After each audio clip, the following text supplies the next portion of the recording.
Got a couple stand-up dates to remind you guys about. Every Tuesday night this month of November, we will be over at The Block in the Rio Rancho Bernalillo area. Show starts at 8, ends at 9:30. It's been an amazing venue so far. Kick-ass shows. Come out and see it. All of them are hosted by my boy, AJ De Leon. Then this Friday and Saturday, November 8th and 9th at 7 and 9:30, I will be hosting and opening for Caroline Ray at Casadas Comedy Club. I am beyond excited for this. Tickets are almost sold out. They're going to sell out. Get them now. They are going to sell out. And then at the end of the month, on the 22nd at 8 p.m., we're doing another show at Safe House in downtown Albuquerque. Now let's get into the podcast. What is up, buddy? What's cracking? It's good to see you. Likewise. Very good to see you. We were talking about this beforehand. I tell people as a joke, if you ever want to see a giant waste of your tax dollars, go to a National Guard armory during a drill weekend. And just, because that's like, so for the National Guard and the reserves, they go just once a month. Normally a Saturday and a Sunday. But depending on your job, it could be like Friday to Sunday, Thursday to Sunday, once a month. And if you want to see the biggest waste of your tax dollars, go to the fucking Rio Rancho Armory. Fucking playing hacky sack. Dude, literally. Okay, so, I mean, there's a million different examples, but I think the funniest one is, like I was telling you before, if we weren't in the field, like actually doing like training, even in the field we were wasting time, but if we weren't doing anything that weekend, it was like an admin weekend. Everybody who was like E4 and below, it's like the lower enlisted guys, we were literally doing fucking nothing. We were like just hiding in our cars. If we had paperwork to do, we'd do paperwork. If we had like a quarterly brief on like sexual harassment prevention or suicide prevention, or whatever, we'd have to sit through those, death by PowerPoints or those lectures. But and God bless the people that were doing them because they gave a fuck. But it was just so boring, and we heard the same thing over and over again. And then you hear the horror stories about how like people don't get a lot of help when they try to get help, and then it is what it is. Anyway, so my favorite example was so when we were gearing up for deployment, we had to do a bunch of paperwork because not only are they transferring us from like a guard status to an active duty status, so that involves like if you're married, like for me it was nothing, not married, no kids, none of that, regular civilian job. So it really just me just checking the boxes and moving on. But for other people, they like change addresses, make sure like their wife's or their husband's information was put in properly, their kids' information was put in properly, so they got their benefits and they got their this, they got their that, whatever. But when we were waiting in the lines and like whenever there was just downtime, this was the same time period that Call of Duty Mobile just dropped. So we were literally lining the halls of the armory on our phones playing Call of Duty. On our tax dollars. Yeah. Yeah, dude. That's a big reason why I got out, was just the fucking flamboyant waste of time. And even like when we were in the field, like just the piss poor management, and it also was the lack of. There's a lot of reasons, but like the lack of funds that the Guard has in New Mexico, like fucking next to none. And so there were times when we were going out in the field, and if we weren't training, and if we had done, you can only do. I mean, you can rehearse for fucking days, but like you do it so much, it just gets fucking boring, and there's just so much downtime where you're just sitting there like, fuck, can we just like. I'd rather be running around in this 110-degree weather with my kid on. Sure. At least I'm doing something. So I don't know. It was a whole fucking thing. Anyway, congratulations on all of your success lately. This episode of the podcast is brought to you by the amazing people over at Chop Chili Company. Guys, they are the original sponsor of this podcast, and I could not be happier to continue to be working with these guys. I get it. It's New Mexico. Everyone loves red, green, both.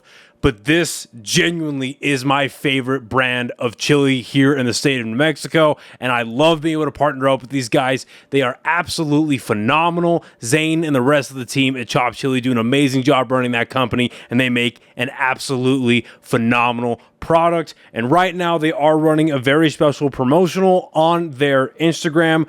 Go check them out on Instagram. Go give them a follow.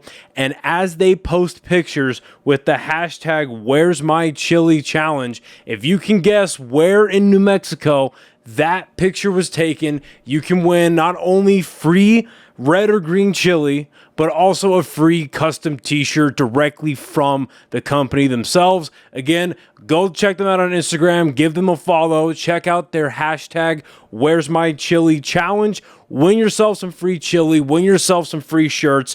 They are also available in Smith's, Albertsons, Sprouts, and a ton of other grocery stores in the state of New Mexico, as well as El Paso, and they are expanding out to West Texas. Again, thank you so much to Zane and the rest of his amazing team over at Chop Chili. Back to the episode. Thank you, bro. Fucking the mayor, dude. The mayor. Shout out to Tim Keller. How did you... So, what happened? Like, how did you get on his radar? How did you get connected with him? Like, tell that story. For sure. So, we were at the rail yards, me and my girlfriend, and just a normal Sunday. And have you been there? Mm-mm. So, the traffic is just automatic, right? There's just people there. It's like a flea market, right? Yeah, every Sunday. Okay. And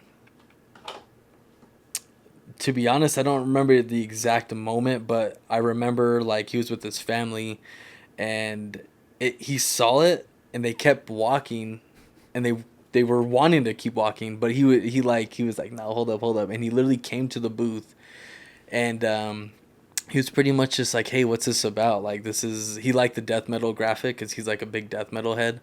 So like he loved the graphic. He wanted to like see what was up. And dude, no lie, 15 minutes in the conversation, I didn't know it was the mayor. A little closer. I didn't know it was the mayor. 15 minutes in. Real shit. Real shit. My girlfriend didn't really snap. Just such a cool dude, honestly. So we get to chatting, and then, like, I don't know, I obviously seen his picture before, and it just hit me. I was like, yo, this is the fucking mayor, dude. And he pretty much was, like, spitting game. Like, he was like, I love the brand. I love what it stands for. The first initial idea was, like, I would love to use this as one ABQ's slogan for blah, blah, blah, blah, blah, right? We're just spitballing ideas, and I was like, wow, I mean, that'd be huge, right? Like, one ABQ, the city of Albuquerque, and then own the day. I mean, I never really thought about it, but the brand is just so strong, and so it just has that message and that kind of impression, it leaves that on you. Anyways, obviously I can get his contact, so that wasn't too hard, right? So whatever, dab him up. He goes about his day. Thought nothing of it. Actually, probably that night I messaged the Instagram, and I was like, yo, nice to meet you. Obviously, now that I know he has a team and they have access to his Instagram, for instance, so they're able to like communicate when he's too busy type shit. So I reached out, and they're like, cool. Did not think anything of it. And they literally hunted me down, bro. I'm not even gonna lie. So what's funny to me is like one of their objectives for the day was to find my contact. And I think that's just the coolest shit ever, because I'm not hard to find, but the fact that that's on their radar, and that's kind of... Keep going, I'm just gonna check the camera. It really was, for me, like it showed initiative, and it showed effort. So they actually reached out to Mr. Wyatt Lawson. Shout out to Mr. Wyatt. You're the man.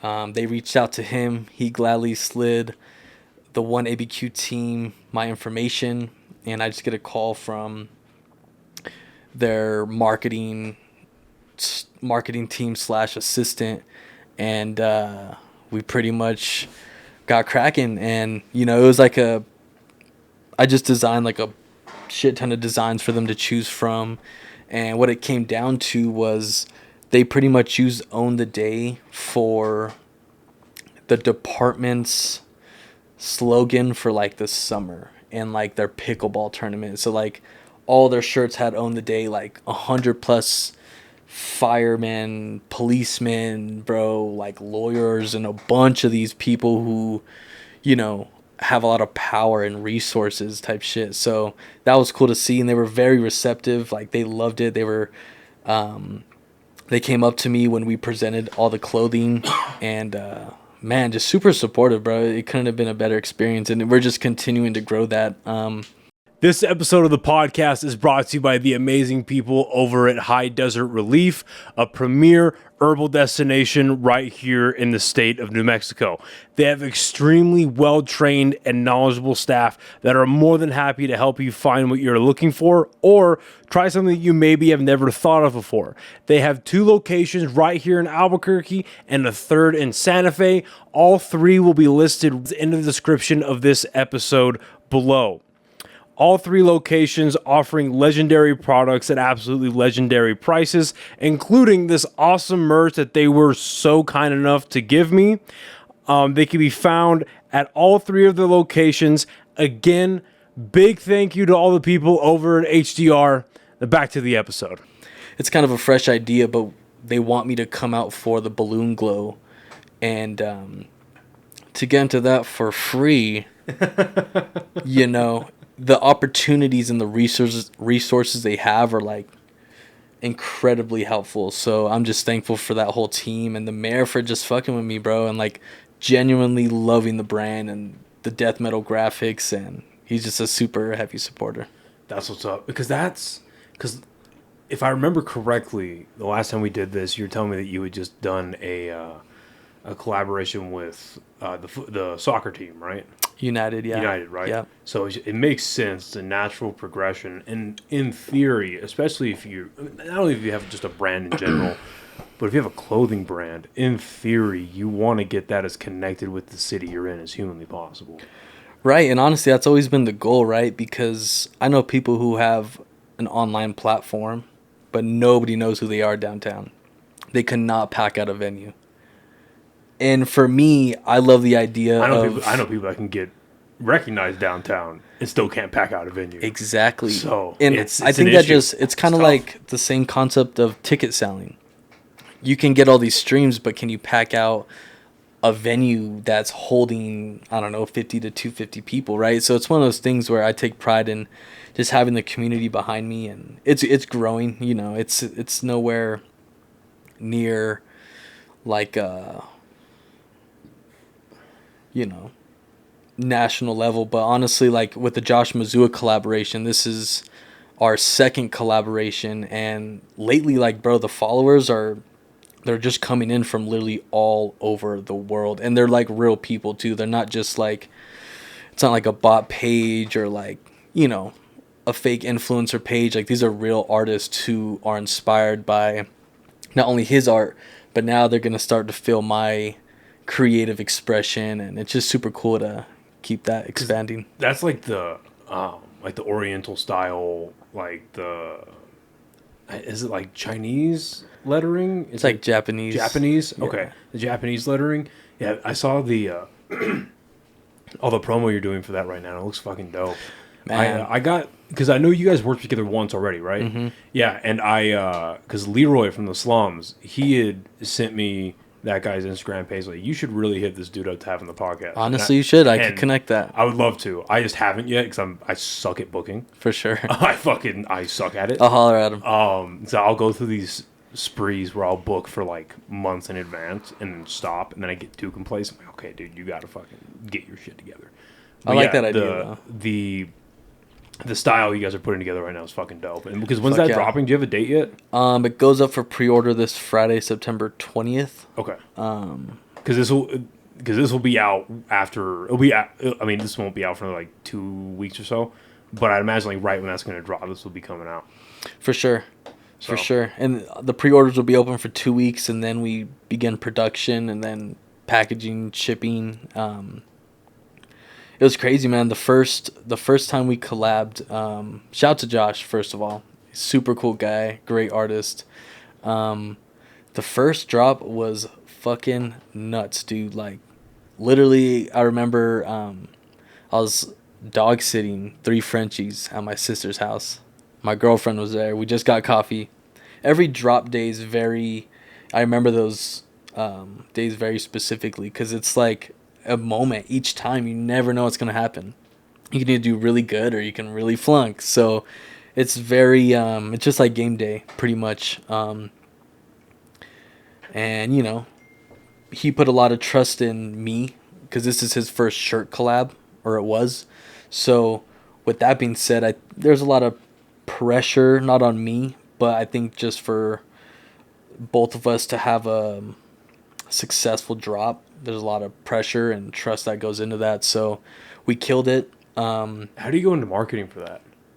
Man, so I learned a lot from him content-wise, but he's just really good at marketing his art, and, you know, his platform's huge. I think he has like 150,000 followers, and it's only growing. I think like when we first dropped, it was like at 90. You know what I mean? So he just figured out his style of content, and I think that's key. But dude, 15 minutes in, I shit you not, I look at this screen, bro, and there's just dots everywhere. And the dots are either viewers or purchases. And dude, they're like fucking, it's like Battleship, bro. Like these fuckers just kept coming in.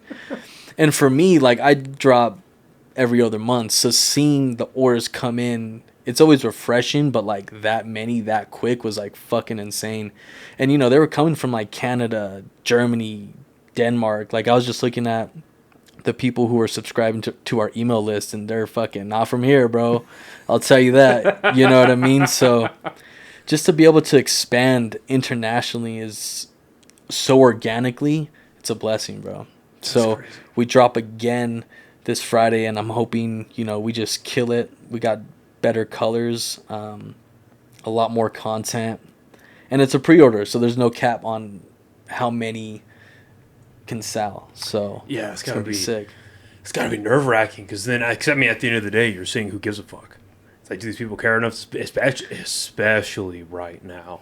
And let me tell you, bro, you know, money's tight. You know, people are kind of spending their money a little bit more wisely these days. And it's like, you know, what the fuck is going on with the economy? So that's like, oh shit, is this it? Well, what I've learned from our last drop is, I mean, if you have a fire product in the platform, people are going to buy that shit. At any given point, no matter how broke they are, they will buy that shit. People like supporting local. Right, and honestly, at this point, these people are buying from France, bro. Well, okay, I'll put it this way. People like supporting real people. Yes. People are moving away. Like, big brands aren't going anywhere, obviously. Like the high-end, like the luxury, like almost like boutique type stuff, like the Louis Vuittons, and those are all going to be there. But especially after COVID and how the lockdowns went and how it's that massive redistribution of wealth went all to the top, right, mainly to Amazon. But, you know, all that stuff started happening, and Amazon's not going to go away, obviously. But, excuse me. No, you're good. But people enjoy buying good products, but they enjoy buying it from, like, they enjoy knowing where their money's going to with exact precision, as exact as it could get. So it's like, okay, this brand owned the day, this guy, he promotes it himself, he's on his own page doing his own thing. I know where it might, a little bit of percentage might go to whoever he's collaborating with, or like whoever they're using as a distribution service or a printing service or whatever. But the bulk of, if I'm spending $35 or whatever it is on a shirt, it's all going, most of it's going to go to this person. Right. And people enjoy that. That being said, I don't want to get too far into this without opening this up. Honestly, don't mind the packaging. I just kind of... No, dude, I love it. Together. I fucking been looking forward to this, because I have one of your death metal shirts. For sure. And I love that thing. It. And that shit fits awesome, by the way. Hell yeah, that's a great team. Great. This is... But I don't have enough white in my wardrobe, so... This is a members-only t-shirt for those who... That's fucking dope. Just been supporting, who have given me a platform, you know. It's a blessing to have all these people support, you know. It's fucking crazy. Yeah, I love the design. It's like... I don't like really loud shit unless it's simple. It's like a sleeker design, and I like the fact that this is like... It's not like a decal that's on the shirt. Right. You know what I mean? It's like in the fabric. Oh yeah, for sure. Yeah, I dig this a lot. Thank you very much. Absolutely. I dig the fuck out of this. But no, people enjoy knowing where their money's going to, and today people people enjoy supporting independent creators. Mm-hmm. So For sure. this is the perfect time to do what you're doing. It's just so crazy, man, because people will, if you want it, you'll get it. And it's not even in terms of like materialistic things. It's with drive, it's with passion, it's with everything. But I live by that. Like, if you want something, you'll get it. If it's a t-shirt, if it's a job, whatever it is, I mean, you'll do it. You'll figure out a way to get it done. So I also keep in mind, well, I don't keep in mind the economy, right? Because I'm just so oblivious to those types of things. So I'm just creating and hoping people cop it. Yeah. Cop it. You know, I'm not even too stressed on like where the world is or fucking nothing. Well, you can't know? get too bogged down with it. I can't. But I'm also just I'm unbalanced there where I'm just too unaware, kind of. But that's kind of their objective, right? Someone's been pushing that lately. They're like, they want you to be unaware, and I don't know. I've been thinking about that a lot lately. I would say that's an interesting way to put it. I would say it's not that they don't want you to be unaware. They want you to be hype. And by they, I want to be completely real about this. I mean the left. They want you to be, like, how do I put this? The best way I think I can put it is their, like, message discipline is off the charts. It's off the fucking charts. And what I mean by that is everyone who is aligned with the left, they immediately start using their talking points like that. So I wouldn't say they want you to be not aware. They want you to be only aware of what they're saying. Yeah. You know what I mean? And the right sure. does it too. The right does it too. But I just think the left is by a significant margin more destructive with what they're doing. Like if you look at right now, what's their message about their opposition? It's they're a threat to democracy. They want to take away reproductive rights. And I mean, those are the real main. They have some other ones, but those are the main two ones, right? Mm-hmm. Is threat to democracy and taking away reproductive rights. And just today, dude, I woke up and I was like, fuck, I gotta go to work, son of a bitch. Damn. And I was checking my phone and stuff, and the first thing I see when I load Instagram is fucking Billie Eilish and her brother that are like, you guys need to go vote. Early voting starts today. And we are voting for Kamala Harris and Tim Walz because we need to protect democracy. Mm. And you could tell, and she's saying it, and he's in the back like agreeing with her, like smiling and nodding, literally. Right. And you can tell that she's like reading off a script for sure that's behind the phone screen or the whatever the fuck they're using to record it. And I'm like, yo, if you just want to add something to this post that says sponsored by the DNC, right? Go right ahead. It's like how much you get paid. Yeah, a lot, man. Of money. They gotta be getting a lot of money. It's crazy, man. It gets wild during this season. It's silly, man. And then again, like, cause despite what the picture on the wall might lead you to believe, I'm not I just think that picture goes hard as fuck. It is pretty badass. I'm not a Trump guy. I have a lot of real issues with that dude.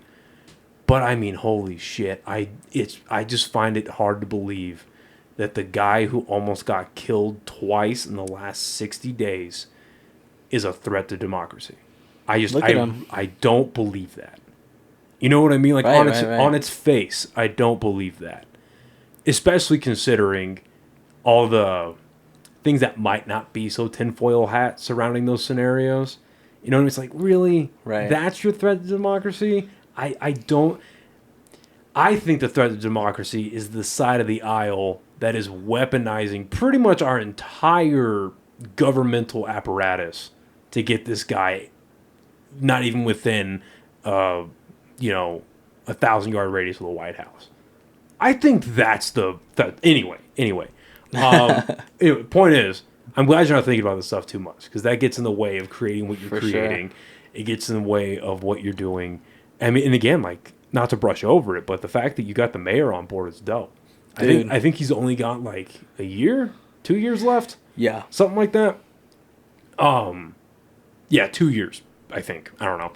Anyway, so I'm sure you're going to, but make use of that time very wisely. For sure. And honestly, I only had like one or two haters who were like trying to come at me. I'm like, dude, look, first of all, I'm uneducated.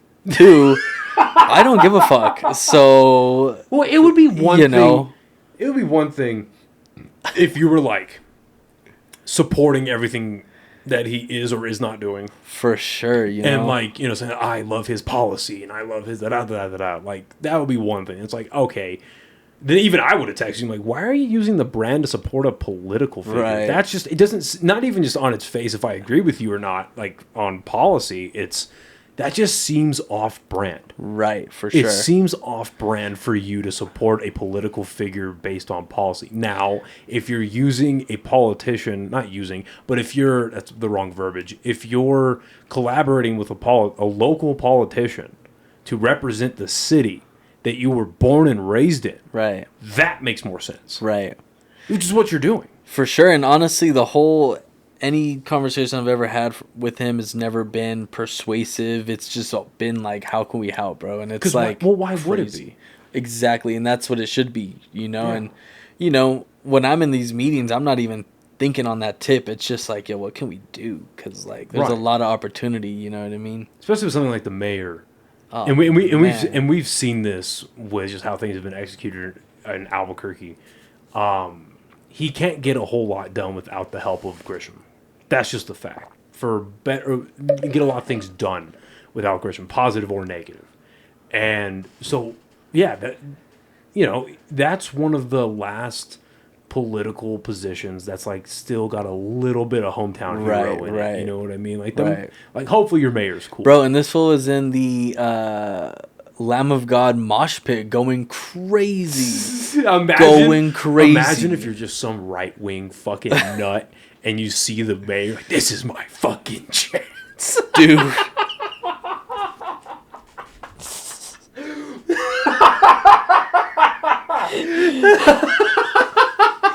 That is fucking hilarious. You know what I mean? Like, oh my gosh. No wonder he fucking wears long sleeves and a beard so he doesn't get recognized in public when he's in a mosh pit. That is hilarious. That is so funny. I have memories of my dad. Have you ever heard of Gore? Oh, yeah. My dad took me and my mom to a Gore concert. Jesus. Shout out to my dad. And I remember this fool just going into the mosh pit and just started banging on fools. It was so sick. Yeah, I've gotten too old for mosh pits. The last time I moshed was at an Avenged Sevenfold concert, and I came out of it and I was like, man, my knees hurt. Oh. That's not cool. I'm barely 27. Like, what the fuck is going on? I think, when I was like, I've only been in real mosh pits. Let me take that back. I've been in like rap mosh pits. And, that's the most I'll go. I see these metal shows and I'm just good. Yeah. They're fucking wild. Well, because a lot of them are real respectful. Because a lot of the metal crowds, they know, like, hey, they understand. No throwing fists, no throwing elbows, no kicking people. There's a rhythm to this. Right. There's a, that's the best way I put it, I think, is there's a rhythm to it. There's a flow. You know what I mean? Just pushing people around, just stay on your feet. If somebody falls, pick them up. Those wall of deaths are crazy. Dude, I did that once, never again. No way. Because that's just straight death. Right. Yeah, that's just like, okay, Concussion City. Well, tell me about it. How was it? It sucked, dude. It sucked because I forget what concert I was in. But yeah, it was at, is that Sunshine, I think? Like in the standing, obviously like in the standing room. It was a small one, but it was like, whoa, boom. And I was like, my fucking forehead. Damn. Because I did catch obviously I caught a forearm to the head. So if you're doing a thing called the wall of death, you're going to get hurt. You're going to get hit. You're going to get hurt. You're going to get the wind knocked out of you, whatever. Facts. But after that, I was like, okay, we're done with that. And I just went back to regular moshing. But even then, I was like, not word. No more. And honestly, I don't even like being that close to people high key, so I'm not even trying to be in a mosh pit like that. Yeah, for real. Well, that's why, I think I'm kind of just done going to Sletta. Like, with rare exception, if because Avenged is one of my favorite bands. So if they come to my mom too. Yeah, so if they come to Albuquerque, they're going to go to Sletta. They're not going to play at fucking Revel or certainly not Sunshine or El Rey. Right. So I have to go see them there, and that's fine. But, just the drive to get out there, it's fucking, even if you do lawn, it's, $30, $40 a pop. And then, beers are 15 bucks. Fuck, dude. Me and Joey, we went to go see Avenged, and we paid, $9 for a beer. Oh, yeah. And I'm just like, all right. I think... we're done here. Yeah, no, thank you. Did you go to the fair? No. No, $9 beers. I think $12 beers. Me and my chick, we went out last summer to the fair to watch the Slums play, and I was like, yeah, I'll go get us some beers, no problem. Right. And I didn't even see the price. I figured, yeah, it's the fair. This will be like drinking. I got us 2 what's it called, Mass Ascensions. Mm-hmm. And I was like, yeah, this is gonna be like $8 a pop. That sucks. Whatever, dude. $15. And I'm looking like, yo, okay, a 4-pack of these is like 12 at the grocery store. Right. What the fuck are you, Pete? This is fucking highway robbery. I paid $20 for, hold up, fries. Yeah. That threw me out. Yeah, she got what are they called? Ribbon fries? Yes. Right. Yeah. And she's like, I want to get them. I saw the price. Like, you can get them. I just paid $30 for 2 beers. You can get your $25, $28 fucking fair food. You can go right ahead. I paid $21 for a leg. Fuck that. Yeah, I don't want to know how much I spent. I didn't look. I just give my girl the card. Fucking fuck that. Run it up. That's funny. Spend it all. Just kidding. I'd be interested. I've thought about it because there was. I'm not going to say who, but there was a hopeful politician that I was going back and forth with via email for a while. Facts. To get them on this podcast. Mm-hmm. And they expressed explicit interest, as in, like, give me dates. But twice it got to the point of give me dates and we'll do it. I sent them dates, ghosted. And so after the second time, I'm like, I'm not going to chase you. Right. I'm not going to chase. I'm not going to beg. They're very welcome to come back on or to come on in the first place, but I'm not going to fucking, you know what I mean? And, no. But because I've thought about that, I do want to eventually sit down with politicians, but I think I'm more interested in speaking with them after they're in office. Right. You know what I mean? So you kind of get the real story. Because, not the real story, but as close to as humanly possible. Because while they're still in, it's going to be like, well, we went in, Exactly. I want to be like, hey, man, okay, sit down. Hey, have a beer. Let's have a beer. All right, let's talk. What's going on? Like, I would like to talk to Keller when he gets out. Bro. You know what I mean? Let me set that up. Yeah, and just be like, I'll talk to him now. Because I saw he's got a podcast. But what worries me is the podcast episodes only go for like 25, 30 minutes. So it's like, how far do you really get into that kind of stuff? Right. And then, but I would love to talk to him now for sure, because I'm very concerned about Albuquerque right now. But especially when it'd be cool to do like a now and then when he gets out. For sure. You know what I mean? Because I think my number one question for any politician is, what did you think it was going to be like? And then what was it actually like? Right. Because that's a big role. I mean, I don't think a lot of people consider how much pressure these people have. Like, imagine trying to run for the president. Mm-mm. That's so much. No. That's not even like a job anymore. That's almost like a dude, it's like a conquest. I don't fucking know. It's different. Well, especially today with social media, and we're all using social media, and we're all, especially like me doing this podcast, like, dude, okay, so like here's a great example. This is a true story. Okay.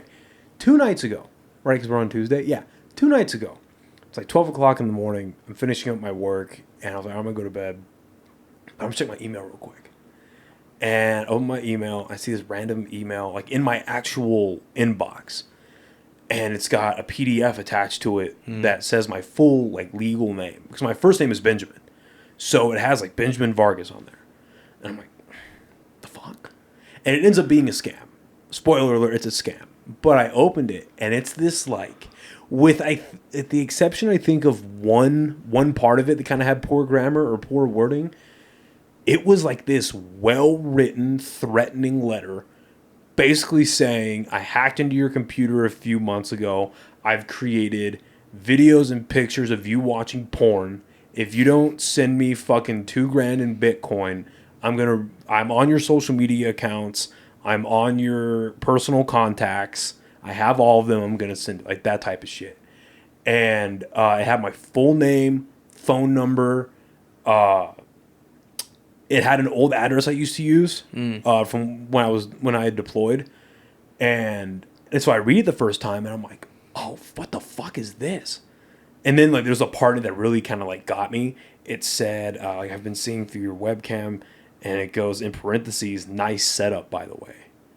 And I'm thinking like, yo, there is hundreds of hours of me on the internet doing this podcast across 4 different studios that I've used now. What the fuck did this guy create? Right. Like what the fuck? Like what nice setup's kind of weird. Yeah, that's what threw me off. A little weird. I was like, what the fuck? What did this guy create of me? Like, what did they have that's gonna blackmail me? So then I was like, what the fuck? And I was a little, so I'm like, what the fuck, right? A little paranoid. And so them sativas, baby. Yeah. So I end up, so I call my buddy. I'm like, dude, what the fuck is this? And he was like, dude, they might have got your ass. I'm like, that's not the answer I wanted. Right. So anyway, I ended up reporting it to like APD and the FBI and all this shit. But I go down this fucking rabbit hole on YouTube and how like basically it was a scam and like it's happened to people in like Detroit, Wisconsin, Florida, Colorado, and it's spreading everywhere. And I saw videos about it from like local news stations from like 3 weeks ago to 2 days ago, or 2 days before the incident happened. And it was like the exact same letter that I got, like same like verbiage, same exact thing. Just the only thing that was copied and pasted was the information. But then I started digging into it more, and I was like, hey, this street address is off by 1 number. And then this picture, they put a picture of the house on the thing. Those bastards. But I was like, yo, it's the wrong house. That's the wrong house. So I'm like, all right. But then like, the reason I bring this up is because let's say that was real. Right. And let's say they had, like, I don't do any dastardly shit. Like, I don't have any skeletons in my closet. Have I made mistakes? Yeah. For sure. But it's nothing that, A, I haven't at least alluded to or spoken about publicly on this podcast. Or people that are, like, real, like, the people I give a fuck about in my life already know. Like, the real close people, they already know.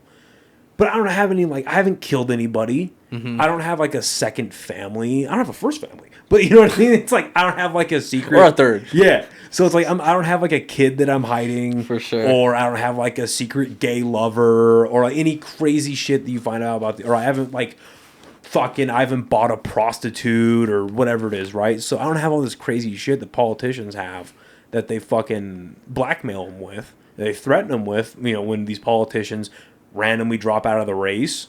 They're saving themselves from this massive, like, exposure. Right. You know what I mean? But I bring all this up because it's like, well, what if I did have something? And then it's like, oh, fuck. Oh, God, somebody knows. That is what happens to politicians when they have the most minor of skeletons in their closet. Yeah. You know what I mean? And that's what that's like. Like, maybe not at the mayoral level. We've really seen that here here in New Mexico. Is if it's a governor that has an issue, they're doing it. They get in trouble while they're in office. Like when Susana Martinez got drunk and ordered pizza. Remember that? I do remember that. And the phone call got leaked, but nobody gave a fuck. They're just like, we've done that too. Right. You know what I mean? But if you're going for, if you're like in a battleground state and you're going for senator or you're trying to be a representative, and you don't play along with the party, or if you say something wrong about your opposition, they're like, hey, man, we heard about your... Or they might just make shit up about you that is so convincing that it's like, hey, either drop out or everyone's going to believe that you fuck kids, or you have this secret family, or you have, like, CP on your computer or something. Right? So then you turn that up 1,000% and you're the president? It's a lot of pressure. It's a lot of pressure, man. And I'd be lying if I said, like, I haven't thought about politics. Mm-hmm, for sure. But, like, you dig into it and not dig into it, but, like, for me anyway, I sit with that thought for longer than an hour and I'm like, it's not worth it. It's not fun. Like, do you remember, this is just last year or like 2 years ago, whenever the governor race was? Mm-hmm. Or I guess 3 years ago at this point, all of the horrible shit that was being said about Mark Ronchetti. Oh, yeah. You know what I mean? Now, some of it was funny. Like, I saw some memes where it was like, I said, Mark Ronchetti drinks dog cum, bad for New Mexico, bad for dogs or whatever. Yeah. Like, okay, that's funny. Facts. But, like, the actual horrible shit that I saw getting spewed about the guy, and I was like, yo, he's just a weatherman trying to be the governor. For sure. That's a person, too. Like, that's crazy. Like, bringing his family into it, and it's like, all right. Dude, I forgot where I was. It'd probably make the story a lot funnier. Can't remember where I was. Oh, dude, I remember where I was. Not going to make it funnier, but it was actually at Walgreens, right? I'm in line. I got my chopos on. I'm fucking half dressed and shit. Just grabbing some random shit real quick. And that fool gets in line.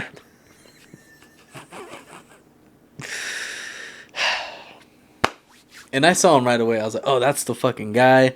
Like I said, I don't know too much about what he preaches or anything. Yeah. But, you know, I know he got a lot of hate. And I just kind of saw a lot of memes. And I just thought it was funny. He's right there. And the two people in front of me were like so geeked out. They're like, oh, let me get a picture. We're huge fans. Da da da da. He takes his photos, and he went from being like a normal guy to like showman like that. It was hilarious. Yeah. And anyways, they leave, and then the guy behind me was like, who the fuck was that?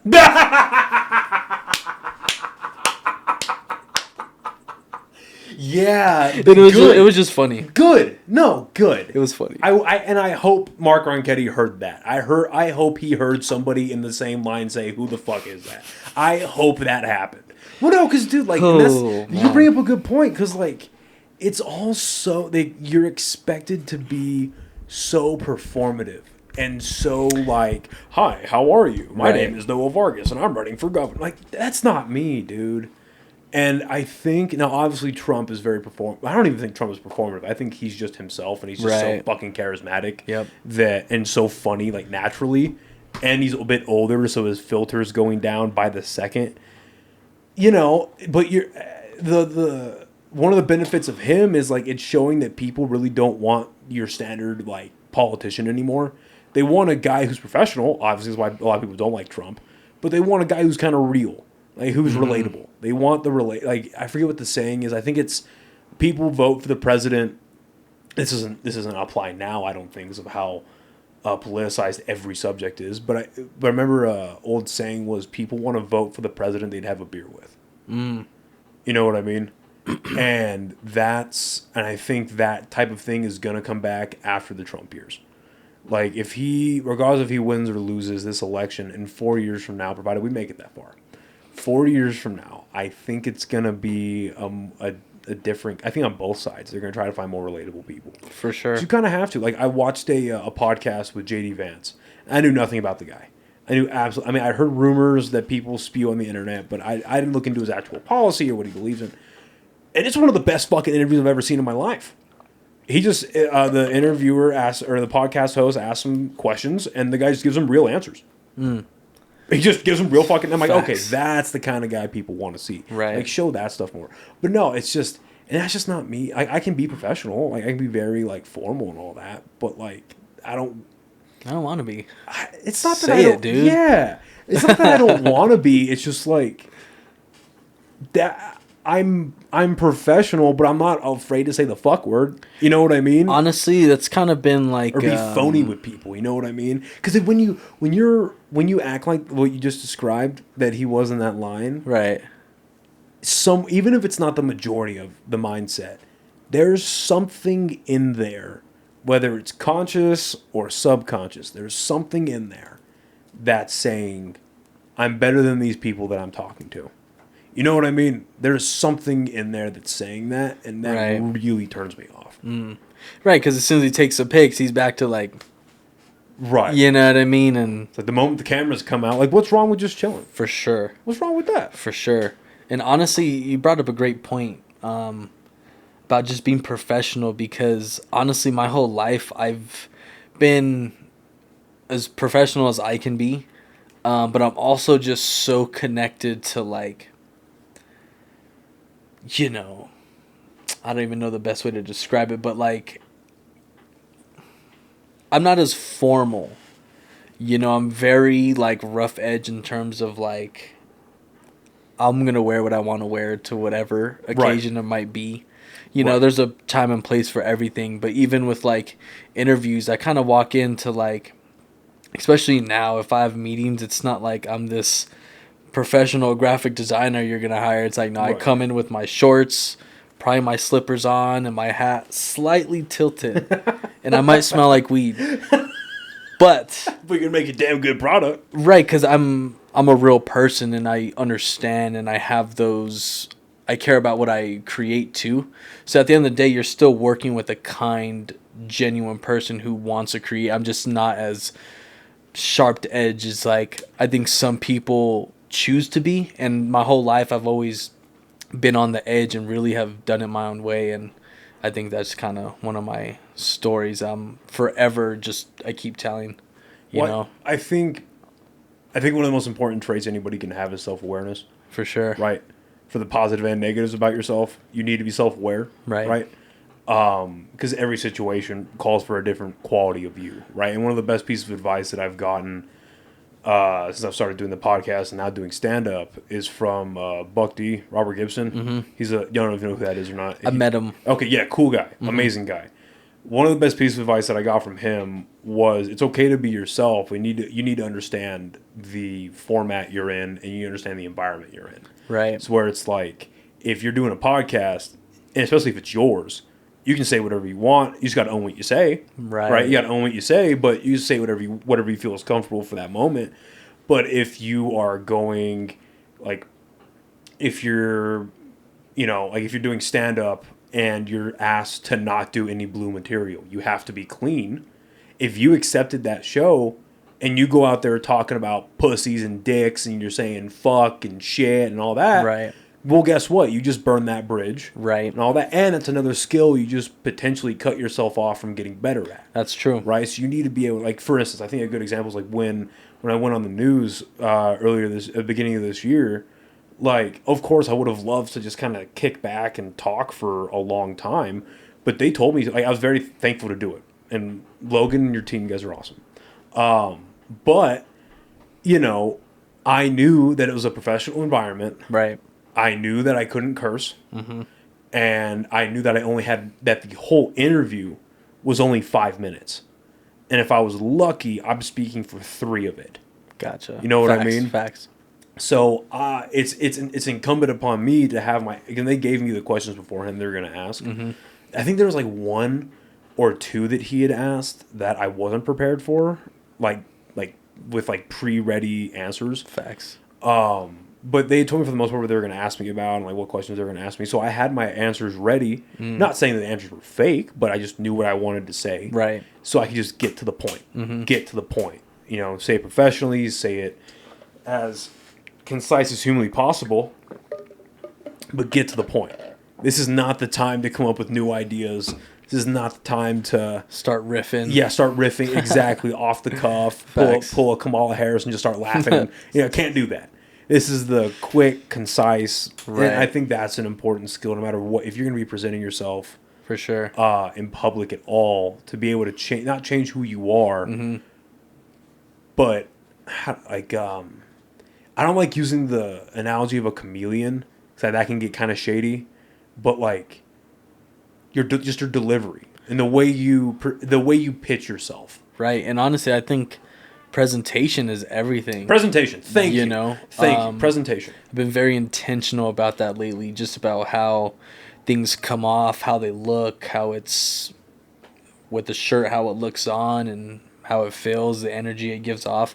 Yeah, impression and presentation are everything, and I think that's what's been able to grow my freelance game is I'm just building these organic relationships and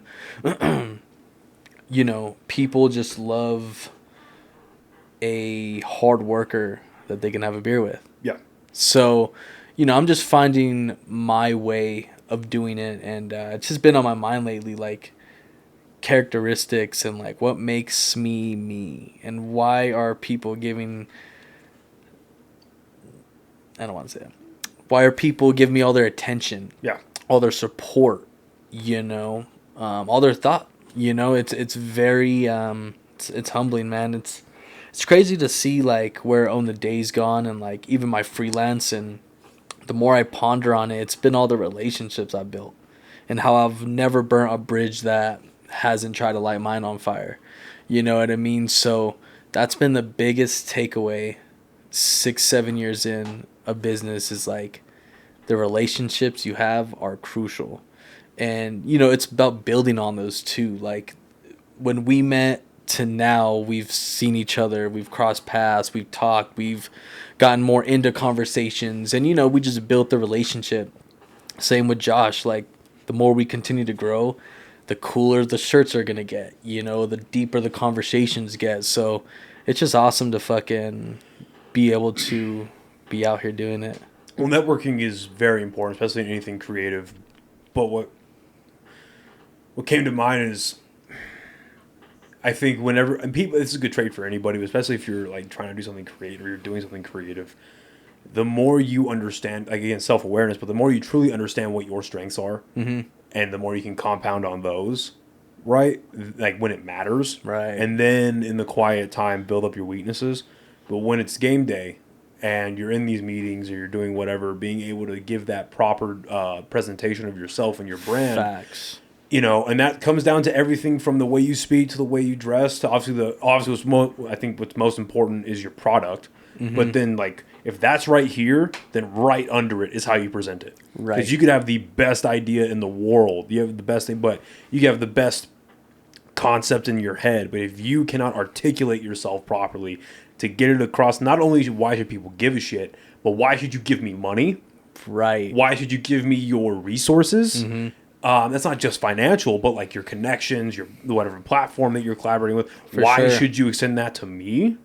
That's a whole other thing. It's crazy, man. And I've been working with one of my favorite artists growing up, Desi Hines. Shout out to Desi. He's a sick artist out of New York. Originally helped create Pro Era, and that was a huge group around like 2012-ish.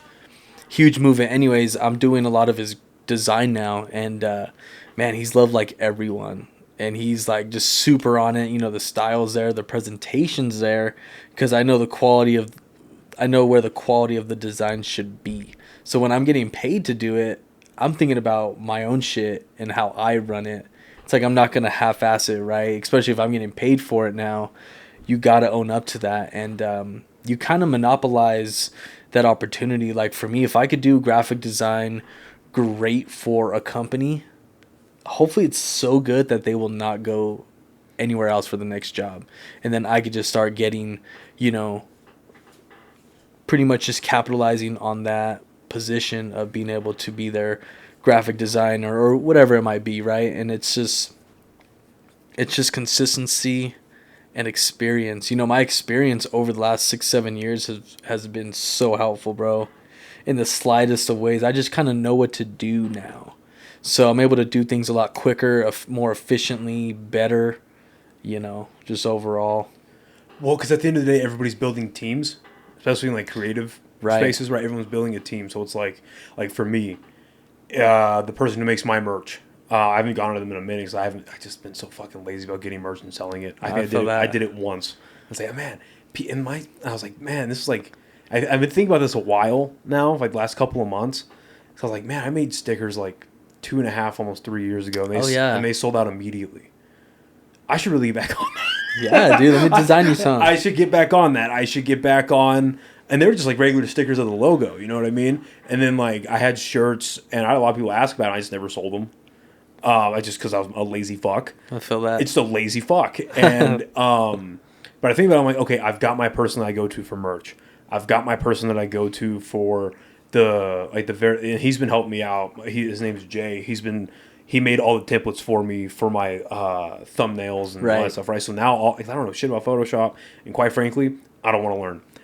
I have so many things I do in my life right now. The last thing I have time for is learning Photoshop. Facts. So I just go to him because he's a wizard. Right. Like, he comes up with shit in 5 minutes. And he's like, here's your template. There you go. As long as you can type and drop pictures in, you're good to go. And that's all I do. Just copy and paste all the shit.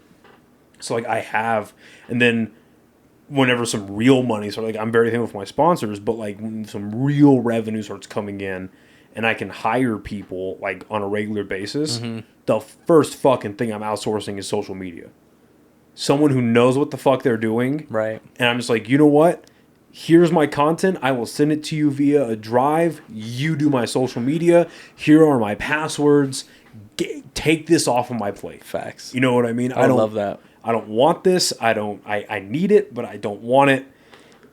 Please take care of it for me.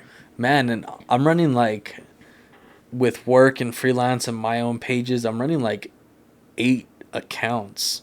And it's honestly a pain in the ass. It sucks. But you're getting paid to do it. Right, I'm getting paid to do it. But, you know, it's very interesting because some of these pages start from zero. Yeah. And some of these people want it pop in the next month. And what I'm learning is, and working with Josh, who has a big platform, or, you know, it's just utilizing the Instagram tools. And okay, let's get into that a little bit. Define tools.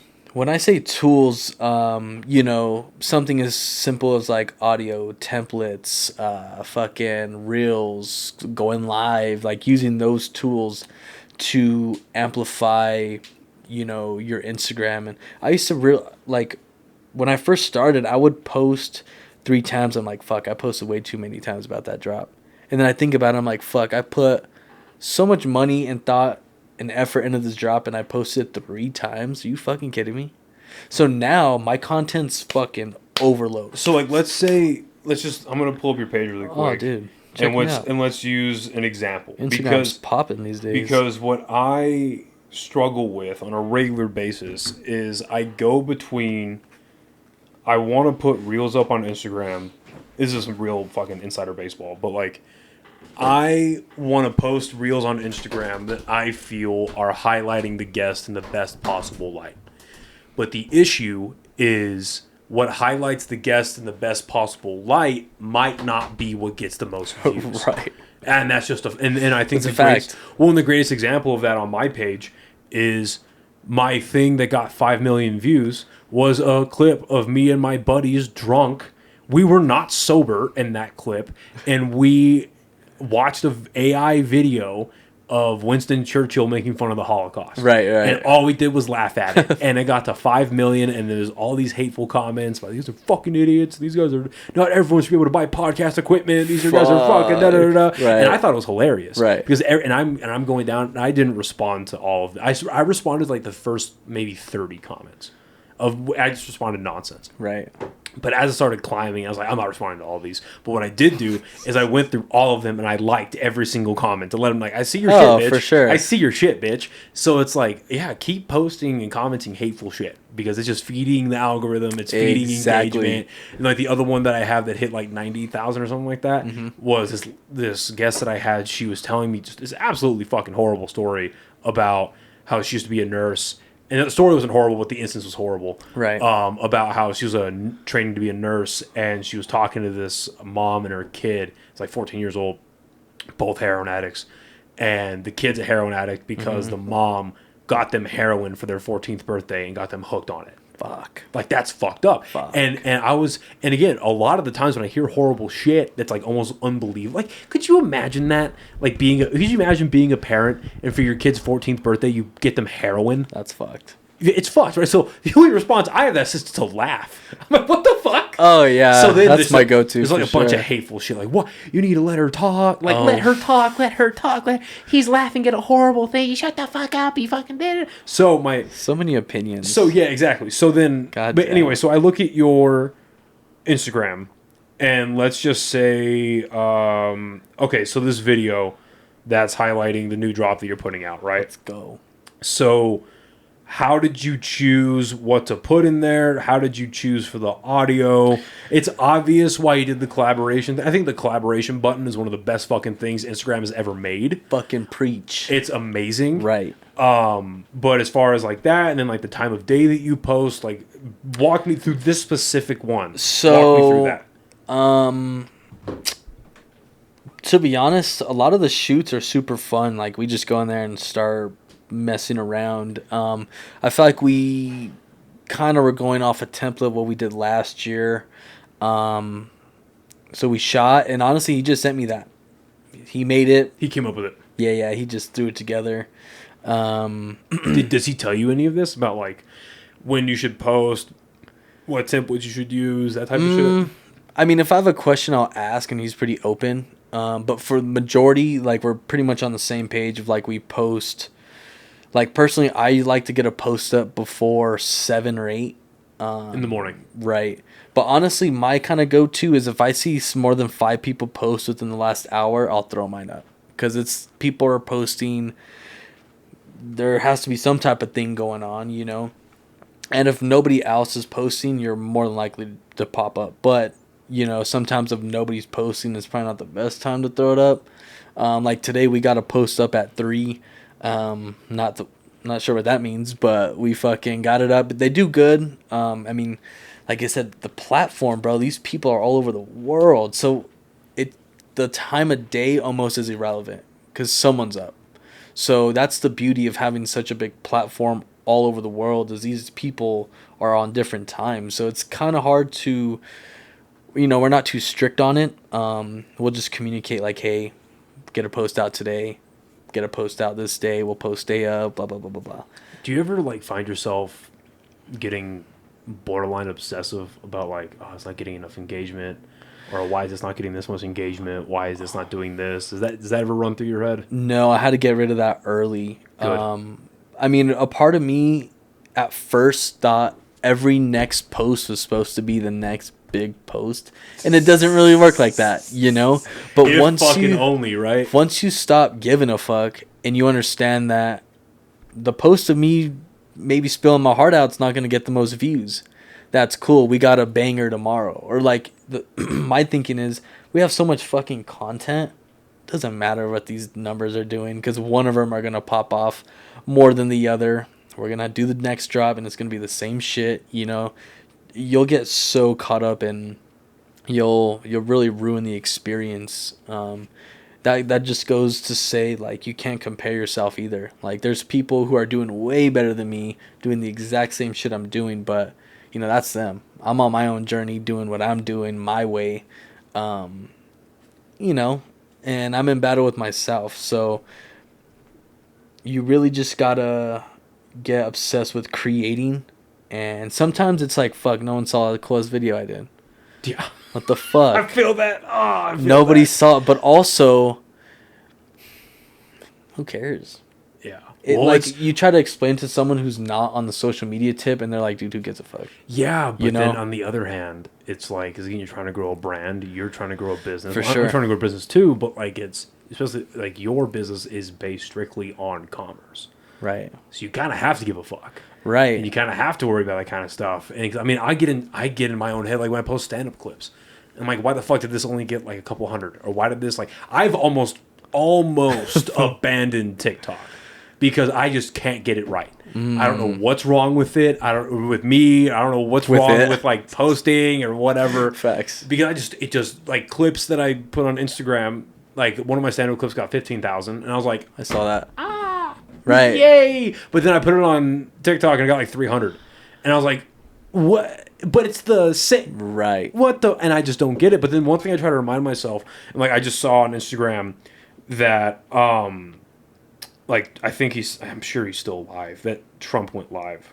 Let me see if he's still alive. No, he's not. But like one thing I try to remind myself is like, so like, I think one of the biggest pages on Instagram right now is The Rock. So The Rock right now has 395 million followers. Incredible numbers. That's ridiculous. Right. That's flabbergasting, the amount of numbers. And on his recent post, this is a great example. It's a well-made video. Got a pretty decent caption, it looks like. And he's collaborating with Under Armour, the UFC, and then his own brand, Project Rock. So pretty big platforms. And it only has 540,000 likes.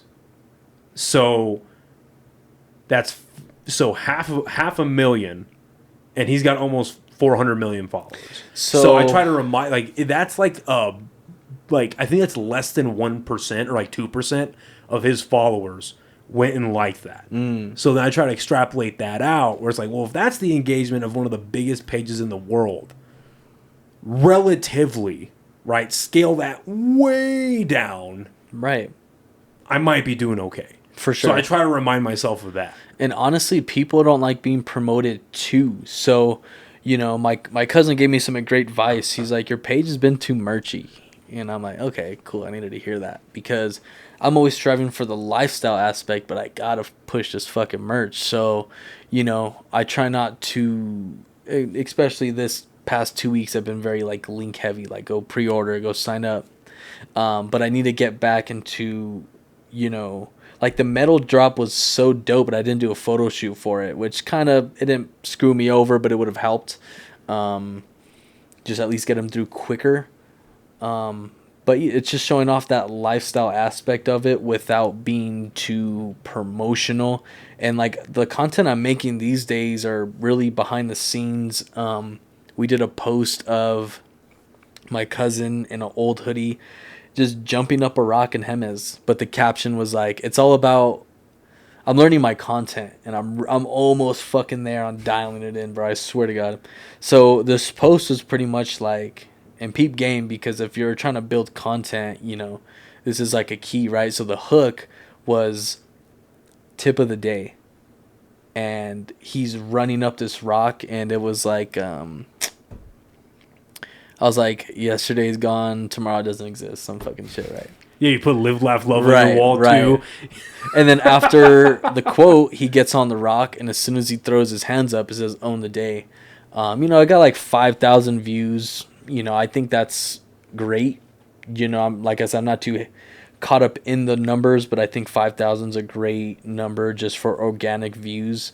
But that type of content is what's ultimately going to take my brand to that next level, because it's not promoting the brand, but the message is in there, and he's rocking the clothing. So you almost have to be sneaky on how you promote it.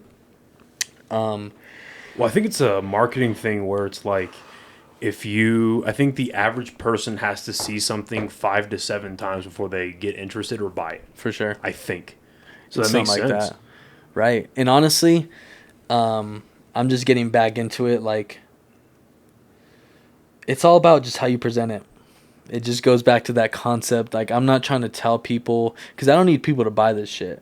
I do, for me to like eat, right? I was gonna say, wait a bit. But ultimately, my kind of mindset is like, if you didn't want to buy a shirt, the guy in there is gonna buy it. And if he's not gonna buy it, my next pop-up is Sunday. That dude's gonna buy it. So one, I've never really tripped on like getting rid of merch, but it's also like, if it's not for you, or if the money's tight, or you don't like the shirt, that's cool, but there's somebody out there who's going to love it. So, building my community of people who do support and they do rock it, it's crazy. And dude, your fucking brand is everywhere. I meant to say this in the beginning, but dude, especially like, I'll see it every now and again. Honestly, probably like once or twice a week if I'm going like a very... like a densely populated place. Like if I'm going to like Costco, or if I'm going to like Target or something like that, I'll see it, right?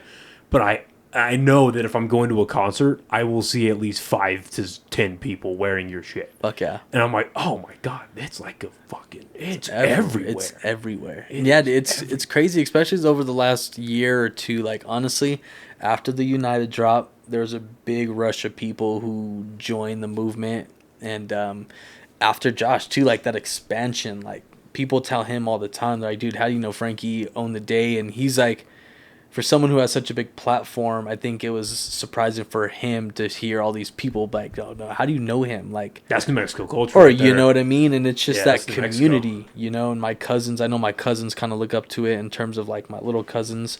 So you just got to be the man. And my first goal was... That's a hell of a piece of advice. Hey, man. You got to be the shit, dude. You got to be the man. You got to really own that shit. And a piece of advice my homie's uncle gave me, he was at a barbershop all random. He's like, dude, you got to dominate your city. And that was like 8 years ago, bro. I don't even think I was doing nothing yet. But I still think about that to this day. Like, I don't feel like I'm there at any point, but I do feel like Own the Day's probably the most consistent clothing brand. And I even hate to say clothing brand because it's really not. It's just like me making shirts, But as far as clothing goes, yours is the most predominant. I feel so. Like, you have people who are also doing it, and there's people who are doing it at 30 times my level who live here. but nobody knows who the fuck they are. And in my opinion, like I keep catering to, I'm trying to be the man where I'm from. And it's not even on like a cocky level. It's just I kind of want to just be able to go home and be good, be safe. Wherever I go, we get a free drink here, we get free access here. You know, those opportunities start to come your way. And I'm very grateful for that. But it comes with being the man. And, you know, when you own what you do, I think people just really respect it. Well, it's confidence. For sure. Right? People with confidence that are creating something that people enjoy, people latch onto that. People project onto that because you're doing something a lot of people wish they could do. Right. And that's not like a negative thing, but it's right. for whatever reason they either don't want to, they can't do it. It's like, oh, well, obviously there's some negativity attached to it, but for the most part, in my opinion, it's, oh, look at what this cool shit this guy's doing. I'm going to support it. And honestly, it's not all flowers, bro. Oh, I'm sure. I don't got money. Oh.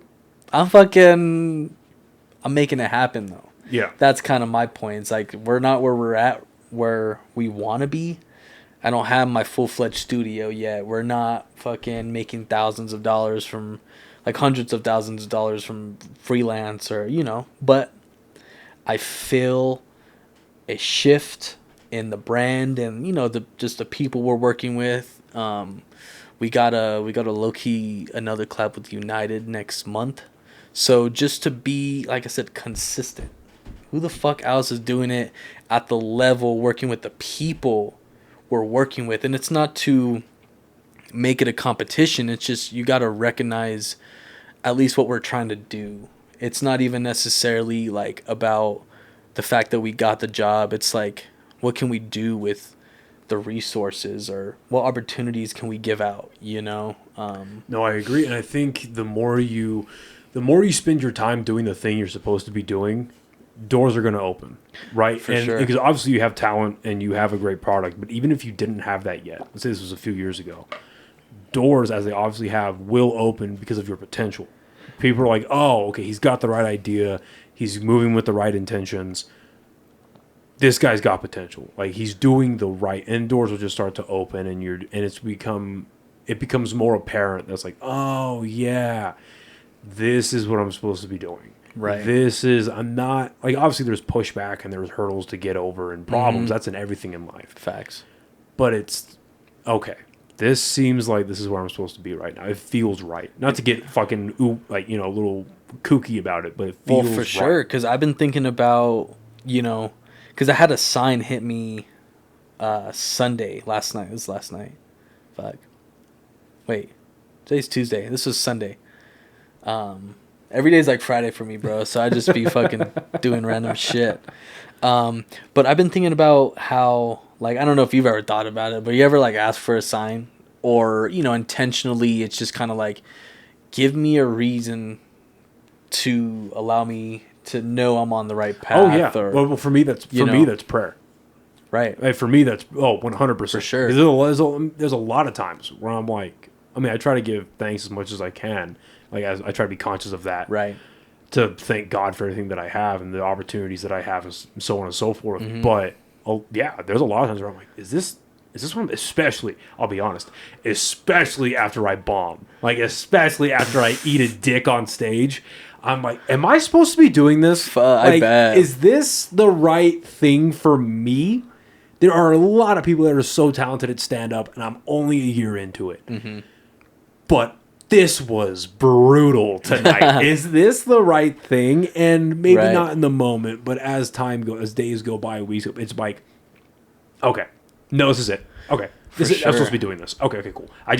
I'm learning. I fucked that one up. We move on. You move on. We move on. And honestly, yes, I've been thinking about what these signs look like, and how do you know if it's a sign or not? And I was like really thinking about it, and it's kind of like, I feel like I either have an idea, a moment of clarity, or it's like everything just makes sense. Like, for instance, we were hanging out with the homegirl who said she knew the owner of the place I go to every week. And I was like, dude, what the fuck? That's sick. And immediately I was like, can you get me in contact? Because I have a billion ideas I could do over there. And, you know, I was thinking about it, and the sign, if you're blind, you're not going to see it, right? But in my mind, I was like, Well, my friend's pretty much waving a flag like, hey, I know the owner. It wasn't an invitation or even an opportunity she mentioned, but it's, I can find my way to make something happen. And that was kind of my sign. Like, you gotta know when to strike, pretty much. Well, I wouldn't even say it's not a matter of whether or not you can see or acknowledge it. It's whether or not you acknowledge that it applies to you. Right. 'Cause if you're doing something else, something completely different, and she brings that up, he's like, oh, it's sweet. I go to that place all the time. Nice. But because of the field you're in, it's like, oh, wait, no, yeah, that's really cool. I like that place, but also I have ideas. Right. So it just, the more that it'll, again, and that goes to, are you doing the thing you're supposed to be doing? Mm-hmm. Right? Because as you're doing this, those type of things will apply to you.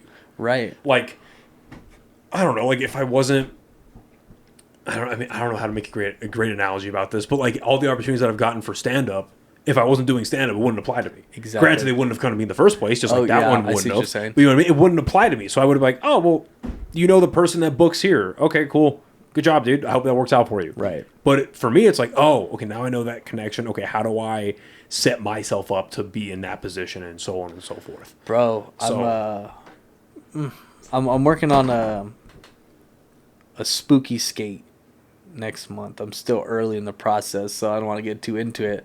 But I was there last month and same shit. I was like, dude, I can do this fucking bigger and better. Who the fuck do I got to talk to?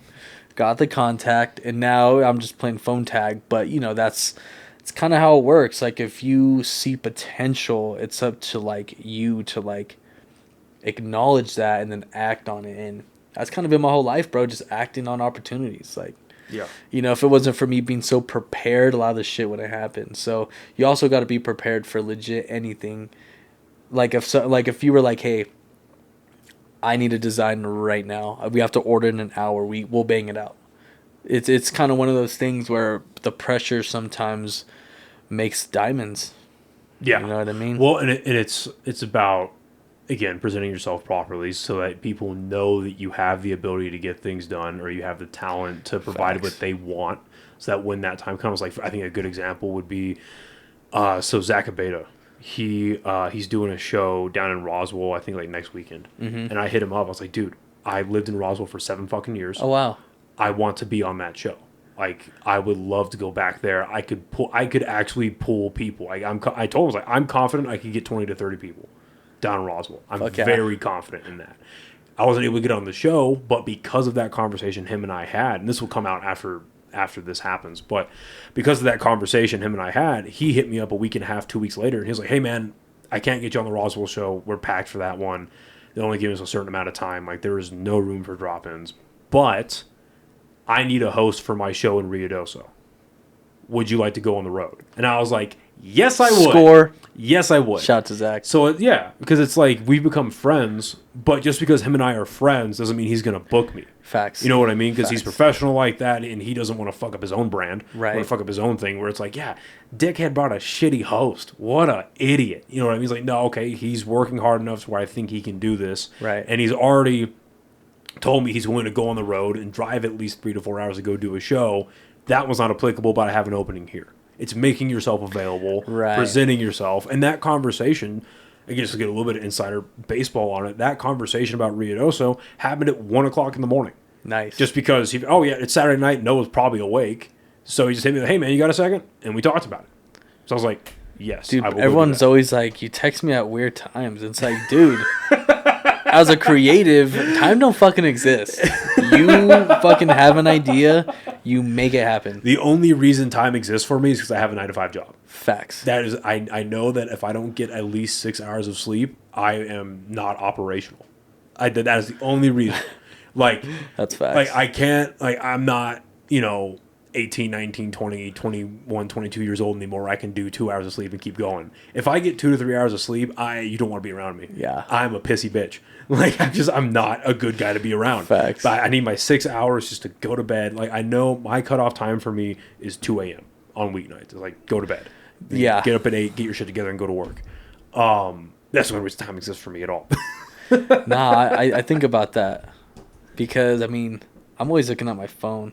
Well, my job's kind of on my phone yeah, it half the requires time, you to. So I look at it a lot, and you just kind of have to I've learned to just fucking tap in. If I'm at work, I'm at work. Yeah. Can't do shit about it. Luckily, my job's not like I'm not stocking shelves anymore, so I kind of enjoy being there. But there's the variables, right? 9 to 5, you got to be there, type shit. I kind of have a somewhat of a flexible schedule. The beauty is you can do that shit from anywhere. So if I was really sick, I could work from home, just design shit, and it's tough though. One thing I want to Still work. Yeah, one thing I want to close on about the potential of your brand and where you're taking it. Do you know what the future looks like past the next couple of months? And the reason why I ask, and this is just thoughts that I think about it sometimes when I see your stuff post, and I'm thinking about it now, because you've already done United. Right. You're currently working with basically the city government, so that's awesome. We've already done Jackson Wink, thank you. I'm thinking, like, when does the collaboration between you and Sunshine happen? Or between you and Launchpad? Or between you and Rebel? Because that would be really fucking cool. Especially, I would say, Sunshine, Launchpad, and El Rey. Because those are all owned by the same people. And they put out merch. Like, if you go into Launchpad and they have, like, Launchpad merch. Or you go... I think El Rey has some. Mm-hmm. I don't know. No, I think Sunshine does, but El Rey doesn't, maybe. But... you go into Launchpad, and who the fuck buys a Launchpad shirt? Hardly anybody. Exactly. But if you slap on an Own the Day on there, and it's an organic thing that you made, right? I guarantee people walk into Launchpad, see that Launchpad merch, and like, oh shit, Own the Day? Yeah, fucking, let me do that. And if it's not a shirt that's super Launchpad-y, like, you got to make it, you can't promote it. It can't be too Launchpad. I don't know how to explain it. Right. It has to be symbiotic between the two brands. But I would love to see you collaborate with them. Do you know the music venues? That would be sick. Do I know them? No. I could point you in the right direction for sure. Because I know the guy who books acts at. I think he does specifically Launchpad. I know he helps out with El Rey and Sunshine, but I know he books acts for Launchpad. So I can put you in touch with him. I can put you in touch with him. But I think that would be fucking cool. Honestly, I think who I still want to work with is the Isotopes. I mean, Sunshine and El Rey would be kind of fire. I never thought about that before. Other than that, right now, what I want to do going forward is work with more of these local businesses, because a lot of their graphics suck, dude. Suck. Like, no hate to Launchpad, but I bet the shirts suck, bro. So, Well, no, being able to, like, come in again with your expertise and your talent and your experience, being able to walk in these businesses and be like, I've done this for other people. This is what our collaborations have looked like. What do you think? Right. And honestly, I have, me gathering sponsors for this potential skate night I'm doing next month. In exchange, I'm offering to do a graphic design service for them. So if you want your business card revamped, I'll design it for you for helping sponsor my event, which, it's going to be like $100. So, but it's a thank you for just believing in the event, helping out, supporting. I mean, you do that. You've done that a couple times for AJ's comedy show. Yeah. You know what I mean? You've done pop-ups there and helped, like, sponsor that shit. For sure. It's not like you're asking people to do something you're not willing to do. Exactly. So, and that's where a lot of respect is garnered. Honestly, yeah. Thanks for reminding me about that, because that's just a good point. I've been thinking a lot about how to ask, because I also kind of need the money, but I don't want to ask, and blah, blah, blah, blah. But, going forward, if I can just get more connected with people in charge, people who have authority in terms of, like, calling shots. Because, like, I know... I've got somebody in mind. Working in marketing. I'll tell you when we wrap. I've got somebody in mind that'd be really cool, I think. Oh, bet. Working in marketing, I know... I can lead you to my guy, but you got to jump through fucking 3 hoops to get to them. So I understand you got to talk to the right people in order to get the right shit going. So, going forward, I'm just trying to build my portfolio I'm trying to build Own the Day. Own the Day is my fucking baby. Right. It's something I cherish a lot. But I really want to tap into my freelance, because if I can just start getting these heavy jobs, especially all over the world, bro, I won't ever have to fucking leave my bedroom ever to make money. And you know, I get to leave my house when I want to, damn it. Goes to the kitchen. And honestly, all I want is a studio and to be able to create and make dope shit all the time. Like, I was watching, I'm a butcher's name, but I think it was Jeremy Klein, dope-ass skateboarder who was around for so much shit. Like, hearing their come up, it's like, dude, it's not too far from fucking ours. It's not like they talk about, how did you meet so-and-so? And they're breaking down about how all these people know each other, and it's the same shit here, you know? So I'm just trying to continue to do my thing, bro. There's no real focus or direction, and I kind of like it that way. I'm just trying to create and, you know, figure it out as we go. That's real shit. No, one of the best, another piece of advice that I got from veteran comic and the owner of Dry Heat, Sarah Kennedy. I had her on the podcast and we were talking, and she was telling me, and I didn't believe her at the time. It just didn't really click. She goes, the distance between you and your favorite comedian is not as far as you think it is. The more you do this, the more people you meet, you will find how tiny the comedy community is. Right. And I didn't believe her. Like, the difference between me and Dave Chappelle, fucking, that is rivers and roads and mountains, dude. But then I go out to, because one of my favorite comedians is Tony Hinchcliffe. Mm-hmm. So I go out to Austin. Fucker kills, dude. Yeah, and I get to, because of a guy that I met out there, or I got connected with, met out there. Now we're good friends. His name's Maverick. Great guy, hilarious comic too. He's introducing me to people, other comedians that are in the city, and I meet this girl who used to open for Hinchcliffe. And I was like, oh, fuck. Like, Sarah was right. All this shit is right here. Right. All of this shit. Right. If you prepare enough and you work hard enough at what you're doing, and then you inject yourself as professionally as humanly possible, because no one likes the guy that's clearly there only to make connections. Right. Nobody likes that. Right. I was there because I loved comedy. I scheduled a couple of podcasts. And I just loved being there. I was a kid, and I hardly ever take this hat off. Like, I was gonna say, it's fucking sick. Like, I was just happy to be there. Like, I was happy to meet, like, all. They're not huge comics by like the huge headlining arena act standards. But these are people I've been following on social media. I saw in Kill Tony. I've seen on podcasts. I'm like, oh fuck, you're this person. Oh, you're that. Oh, it's just great. It's just great because how I love comedy, how you love graphic design and building your brand and meeting these people.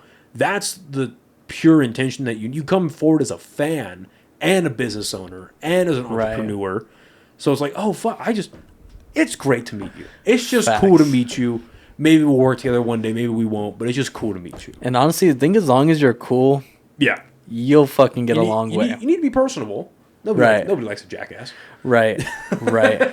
Nah, man, I try not to be a jackass. I'm very again, being self-aware. I'm very because of my military background and just the going from 6 years of a military school and then 6 years in the actual military, well, the National Guard, but the actual military. I'm naturally inclined to be an asshole, and I understand that about myself. I very much understand that, but it's a matter of, just getting past that.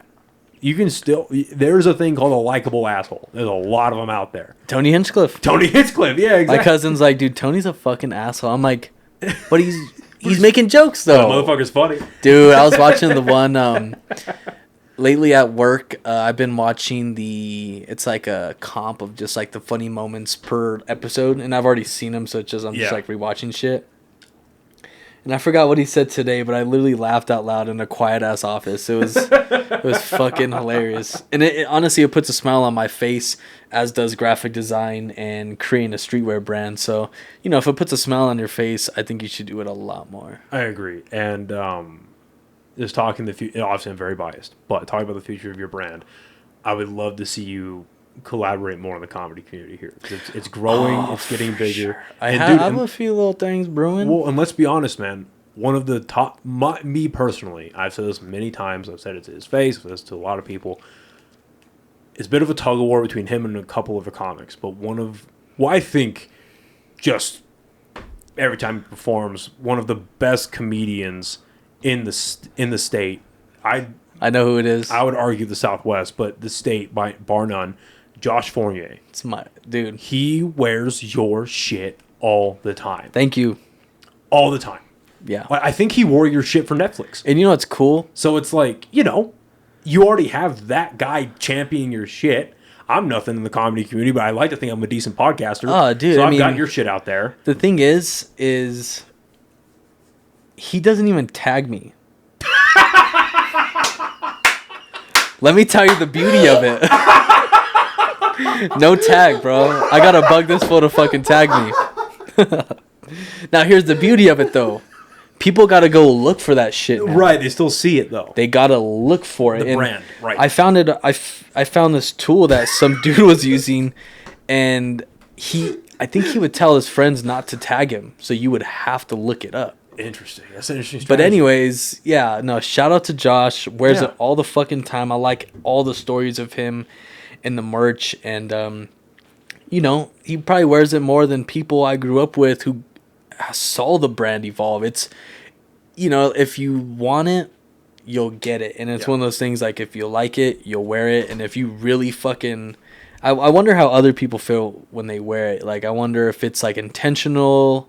Not, like... for me, but like in their own mind, like I'm owning the day, or like I wonder what people think, because they rock that shit. Embodying the brand is one thing for sure, but I think just outside looking in, I think a higher level of that is they like your brand so much it just becomes a part of the weekly wardrobe, for sure. And I think that's when you really have a true believer. And honestly, a lot of people get compliments. I get a lot of people being like, oh, I love this shirt, or you brought up Costco earlier. Some dude geeked out over my homie because he was wearing one of the shirts I made. He's like, dude, where the fuck did you get that? Boom, boom, boom, boom, boom. He gave him my website, whatever. And it's crazy to think that, like, one, there's still people who have no idea who we are, which is bat nuts crazy. But there's an audience out there for everything. Very proud of what you're doing, man. Thank you, man. Very proud of you. Thanks for having me. This has been a lot of fun. We'll have to run it back again in like 6 months or some shit. Oh, I'd love to. Oh, yeah. Before we get out of here, where can everyone find you on social media? What's your website? How can they buy your stuff? Okay, first of all, if you want to buy anything, go to owntheday47.com. The website is owntheday47. It's not hard to find. Yeah. If you see anything you like in the upcoming future, cop it, bro. We're on to the bigger scale of things. And then Instagram is just Own the Day, right? Own the Day 47. Own the Day 47. Sweet. Well, thank you again, man. It's been a pleasure. For sure. Thank you, everyone, for listening and watching, and we'll see you next time. Peace. Bye, everybody.